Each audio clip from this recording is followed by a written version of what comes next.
Hello and welcome everyone watching, and especially a very, very warm welcome to Ashley O'Shea, my guest this evening. Hello, hi, Ashley, welcome. Ashley O'Shea is the filmmaker of the documentary Unapologetic. She's a DP and documentarian, and her work focuses on illuminating marginalized voices, and she's based in Chicago, and that's where your film is based as well. So welcome again. It's really nice. Hello, thank you for having me. Thank you. I would like to start the conversation talking about your two really impressive protagonists and their work, Bella Bars and Jane Bonsu. I would like to know how you three get to know each other and how the work started, because it's been quite a long process of working together, right? Yes, it's been about almost 6 years now that I've known both of them. So I initially first connected with Janae because when I started to conceptualize this idea of creating a documentary around the movement for Black lives, but from the perspective of young Black women, Janae was the first person I approached because she was a leader in the Black Youth Project 100 here in Chicago. And they were pretty visible at the time, along with a number of other groups as they were organizing around the killing of Rekia Boyd. And so I just reached out to her with a cold email, and she responded positively. And we met beforehand, and I learned that not only was she doing the work in BYP 100, but that she was also starting her first year in this PhD program. And she was 24 years old. And I was just really captivated and interested in what her journey was going to look like, trying to kind of balance all of these different passions and pursuits. And so I followed her for about a month or so. And then the tape of the killing of Laquan McDonald came out in November of that year. And that was the moment that I kind of knew that the film was probably going to expand beyond just telling Janae's story. And I had also started to meet other young Black women within the movement at that time. And so I actually met Bella at her performance at the Chicago Police Board after the firing of Gary McCarthy, and was so captivated by, her lyricism and her energy. And so that's when I approached her to find out more about her background. And once I found out she was from the West Side of Chicago, kind of had this really long family history here, that's when I began to follow her more as one of the main characters, and both relationships developed from there. Okay. Thank you. And and I think they both do strong and powerful activist work, and then the two fields they are working in, like academia and art, they're seemingly so different, but at the same time, I think they are also connected a lot in the way they work, and they fight for justice and against police and state violence. Can you tell us something more? What's your impression of the connection between the two different fields that they bring into activism? Yeah, I often describe them as fire and ice because they're complementary but a little bit different. And so I think with Janae, what we don't show a lot of in the film actually is a lot of the grassroots organizing work that she's doing in the community, and that was an intentional decision that we made once we started to put the film together, and really wanted this solid through line for her in terms of her academic career and pursuing this PhD. But for Janae, I know it's really important to not only excel in the academic space, but to also be able to bridge that gap back to the community. And so what that looks like is, you know, her PhD being centered on violence against Black women and girls from the state and from police, and how she can help to translate that issue, how she can help translate that language to the community, to the people that are closest to the problem, because she often sees a huge gap between academia and the community in the work that she does. And with Bella, you know, rapping and performance was really how she came into organizing. She was often the voice that was asked to perform at a lot of the rallies and events and protests. And by being in those spaces and being in community, that's how she began to kind of learn what strategy looks like, to learn what activism looks like. And so as she kind of started to move more throughout those spaces, I think that's when she wanted to have a more solid foundation in the work that she wanted to do. And so that's why we see, you know, towards the end of the film, she begins to create the Sister Survivor Network. And still, I know always will be a performer, and that will be a big connecting point for her. But also, I know that she has a lot of ideas and approaches of how she wants to approach this work in order to make it sustainable. And what we haven't talked about yet, as we only talked about your protagonist, but of course I do see you as a protagonist yourself in it with the film you're doing, or with contributing to the making history, the documenting of the movement for Black Lives. Could you say something about that, about your understanding of the need for documents or documenting in regard of your own work? Definitely. I think that a big reason why I started this project was because I was experiencing and seeing young Black women and queer folks organizing in the community, not just like working, but also being like the leaders in the space and the ones that were being centered in the work, and their issues being centered in the work. And for me, that was something that I had never really seen in my formal education. You know, when I was learning about Black social movements, it was always kind of about like this one central male leader or a church figure. And I was, because it resonated so deeply with me, in those moments, I felt that it was an important history for other Black people and beyond to see the work that people were doing in Chicago. And, you know, I mentioned earlier how when the tape of Laquan McDonald's killing came out, that was kind of like a realization moment for me. And I think because I knew that there would probably never again be like the same sequence of events that were happening in the city. And in terms, the media was very focused on like the sensational and like the of the moment type things.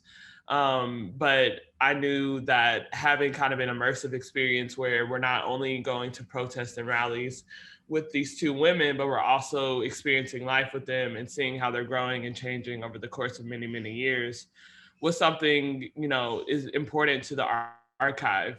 Whether or not, you know, it ended up on a stage or not, as I just thought it was important to have it documented, especially so the people that were doing the work could have a memory, could have a memory and history of what they have been doing.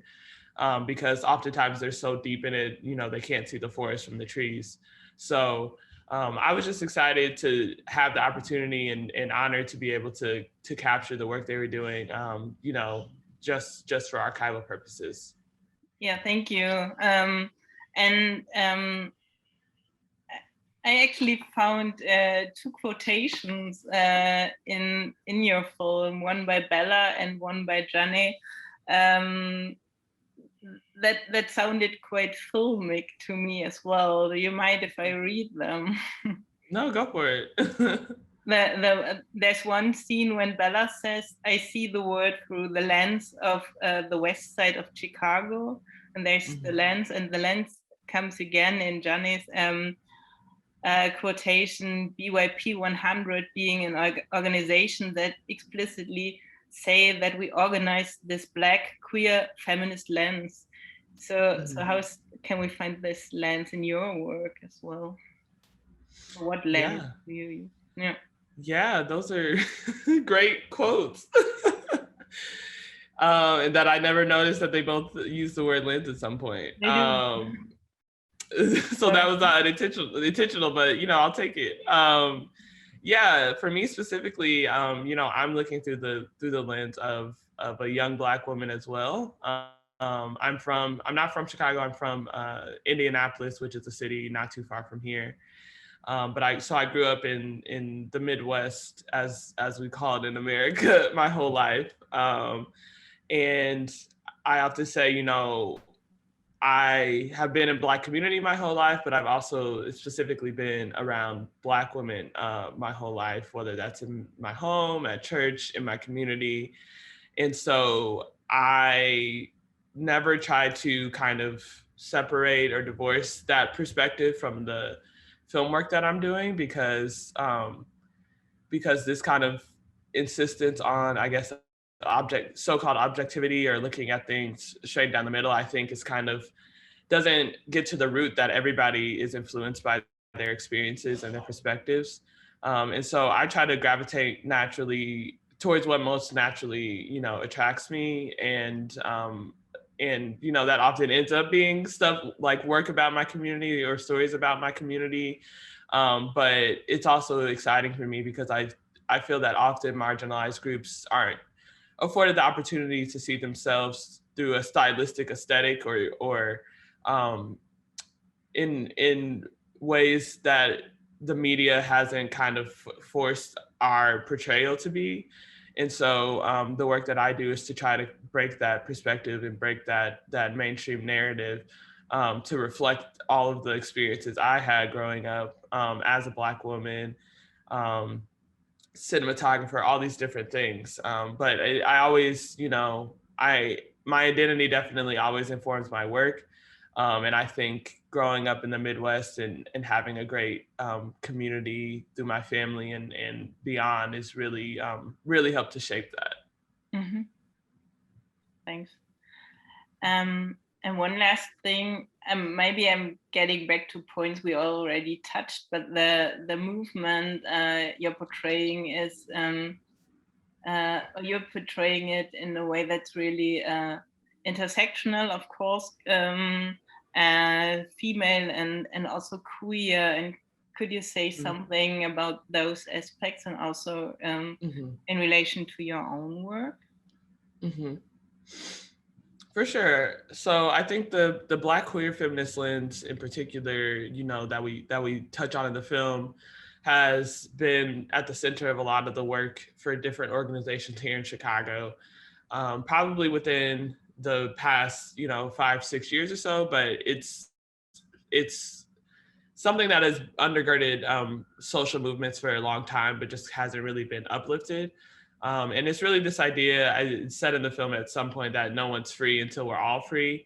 And so thinking of it as we're not just organizing for Black community, but if we're centering, women, queer folks, trans folks, and the issues that they kind of exist at the intersection at. Once those people are able to obtain, freedom for what they are, for the issues that they're looking to resolve, it kind of naturally will make its way up the ladder to groups that are, less marginalized.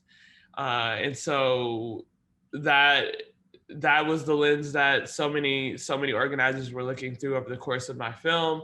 And I think is a big reason why we saw the changes that we saw over the course of those 4.5 years, because in Rakia Boyd in particular, I was kind of at the center of the popularization of the Say Her Name campaign to bring more attention to Black women and girls being killed by the police and by state violence. And so that was the direct result of the work that young Black Chicago organizers were doing. And so it just showed that it works, and that it can bring about real change or real visibility, so that people now can talk more frequently about state violence. Last year with the killing of Breonna Taylor, how uplifted that was throughout the U.S. I think is a direct result of the work that started in like 2014, 2015. So, thank you. And you said that your film is traveling a lot at the moment, yes. and also I think you said that this is the premiere in Germany, but it's been to Europe and Sweden, and it's been to London.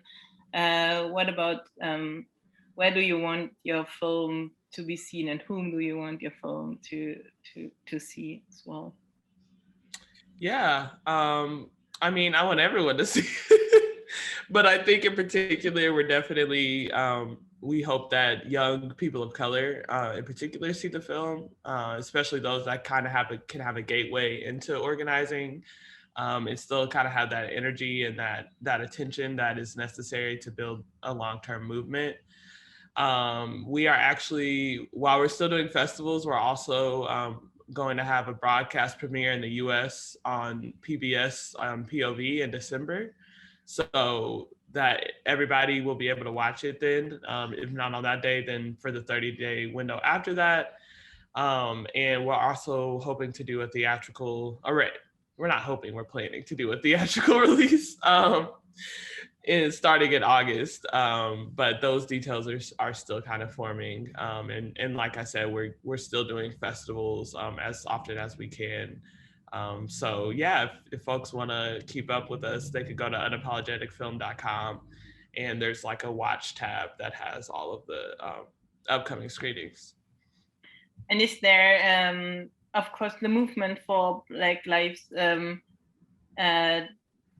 does go on and needs to go on. And what about your project?